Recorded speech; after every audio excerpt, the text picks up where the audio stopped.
بنی اسرائیل میں ایک نہایت ہی فاسق و فاجر انسان رہتا تھا جو اپنی بد کرداریوں سے کبھی باز نہ آتا تھا، جس کے دن اور رات گناہوں میں گزرتے تھے۔ اہل شہر جب اس کی بدکاریوں سے عاجز آ گئے تو اللہ تعالیٰ سے اس کے شر سے محفوظ رہنے کی دعا مانگنے لگے۔ اللہ تعالیٰ نے حضرت موسیٰ علیہ السلام کی طرف وحی کی کہ بنی اسرائیل کے فلاں شہر میں ایک بدکار جوان رہتا ہے، اسے شہر سے نکال دیجئے تاکہ اس کی بدکاریوں کی وجہ سے سارے شہر پر آگ نہ برسے۔ اللہ اکبر کبیرہ۔ حضرت موسیٰ علیہ السلام وہاں تشریف لے گئے اور اسے اس کی بستی سے نکال دیا۔ وہ قریب ہی دوسری بستی میں چلا گیا، پھر فرمان الہی ہوا کہ اسے اس بستی سے بھی نکال دیجئے۔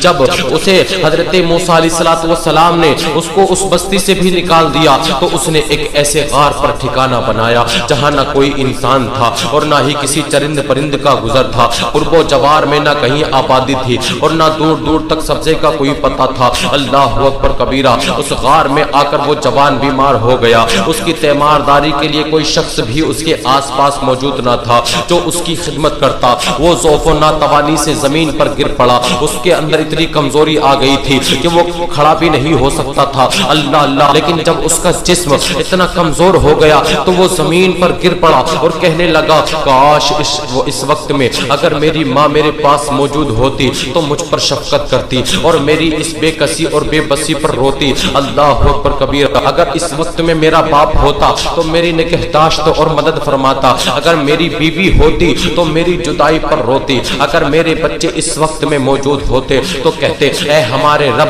عاجز گنہگار بدکار اور مسافر باپ کو بخش دے جسے پہلے تو شہر بدر کیا گیا اور پھر دوسری بستی سے بھی نکال دیا گیا تھا۔ اللہ اللہ۔ اور وہ کہہ رہا تھا اگر میرے بچے ہوتے تو وہ کہتے، اب وہ غار میں بھی ہر ایک چیز سے نا امید ہو کر دنیا سے آخرت کی طرف چلا ہے اور میرے جنازے کے پیچھے پیچھے روتے ہوئے چلتے۔ یہ نوجوان کہہ رہا تھا۔ پھر وہ کہنے لگا، اے اللہ، تو نے مجھے والدین اور بیوی بچوں سے تو دور کیا ہے مگر اپنے فضل و کرم سے دور نہ کرنا۔ تو نے میرا دل عزیزوں کی جدائی میں جلایا ہے، اب میرے سراپا کو میرے گناہوں کے سبب جہنم کی آگ میں نہ جلانا۔ اسی وقت اسی دم اللہ تبارک و تعالی نے ایک فرشتے کو اس کے باپ کی ہم شکل بنا کر کے اس کے پاس بھیج دیا اور ایک حور کو اس کی ماں اور ایک حور کو اس کی بیوی کی ہم شکل بنا کر کے اس کے پاس بھیج دیا اور غلمان جنت کو اس کے بچوں کے روپ میں بھیج دیا۔ یہ سب اس کے قریب آ کر بیٹھ گئے اور اس کی شدت تکلیف پر افسوس کرنے لگے،